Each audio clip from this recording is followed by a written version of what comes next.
Jadi bulan kemarin gue nyobain nginep di hotel kapsul yang cuma 10 ribuan. Gue sampai sana udah hampir maghrib. Gue makan di salah satu restoran mahal, keliling Jakarta mumpung lagi di Jakarta. Dan ternyata kaget juga, banyak turis yang kunjungin Jakarta, terutama turis dari Belanda. Titik terakhir gue Kota Tua. Gue sampai sana udah sekitar jam 12 malam. Dan akhirnya gue memilih buat nginep di hotel kapsul. Kalau lu nggak tahu hotel kapsul, itu hotel yang biasanya cuma buat satu orang gitu. Ada juga yang bisa dua, tapi tempatnya itu kecil, bukan kamar, cuma kapsul yang isinya kasur doang. Gue ke resepsionis dan cuma bayar 10 ribu buat 2 malam. Model kapsulnya nggak pakai kunci, cuma pakai slide lock di pintu yang bisa dikunci dari dalam. Gue dapet kapsul nomor 1740. Pas gue mau masuk, gue ngeliat ada cowok yang lagi ngomelin ceweknya. Cowoknya ini kayak turis Belanda gitu, dan ceweknya tuh cindo-cindo orang sini. Ngomongnya bahasa Belanda. Duh, ganggu banget kata gue mau tidur kan. Gue masuk dan tidur lah gue. Belum ada 10 menit gue tidur, muncul lagi tuh teriakan si cowok. Dan sialnya, ternyata kapsul mereka itu tepat di sebelah kapsul gue. Jadi gue baru tahu, ternyata dinding hotel kapsul tuh tipis banget. Teriakannya dia tuh kedengeran banget. Gue akhirnya pakai headset dan setelah gue penenang, suara mereka tetap kedengeran, tapi kalah sama suara dari headset gue. Gue lanjut tidur deh tuh. Gak ada 10 menit lagi, teriakannya dia tuh makin kenceng. Suara penenang di lagu gue tuh gak ngaruh, kalah kenceng sama teriakannya dia. Gue kesel kan, gue gedor tuh tembok yang ngarah ke kapsulnya dia. Brok brok brok.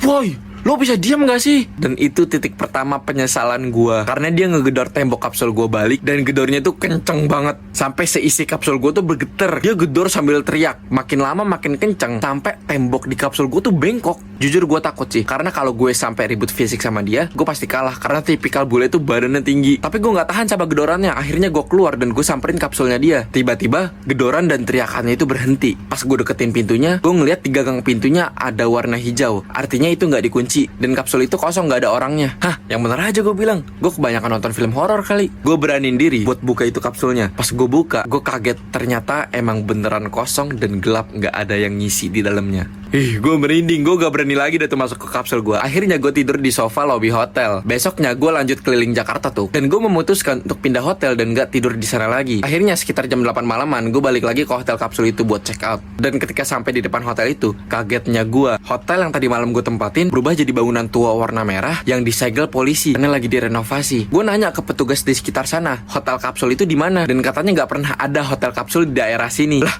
terus malam gue tidur di mana? Gue langsung pergi ke cafe 24 jam buat cari-cari lewat Google. Dan ternyata gue nemuin banyak artikel yang berjudul Misteri Toko Merah Kota Tua. Pas gue lihat, persis kayak bangunan yang barusan tadi gue lihat. Isi artikelnya begini. Jadi dulu di tempat ini pernah menjadi saksi bisu atas Pacinan, sebuah etnis Cina yang dibunuh oleh orang-orang Belanda pada tahun 1740. Membunuh lebih dari 10.000 orang Cina. Dan gue baru tersadar, ternyata 10.000 itu bukan harganya, dan 1740 bukanlah nomor kapsulnya.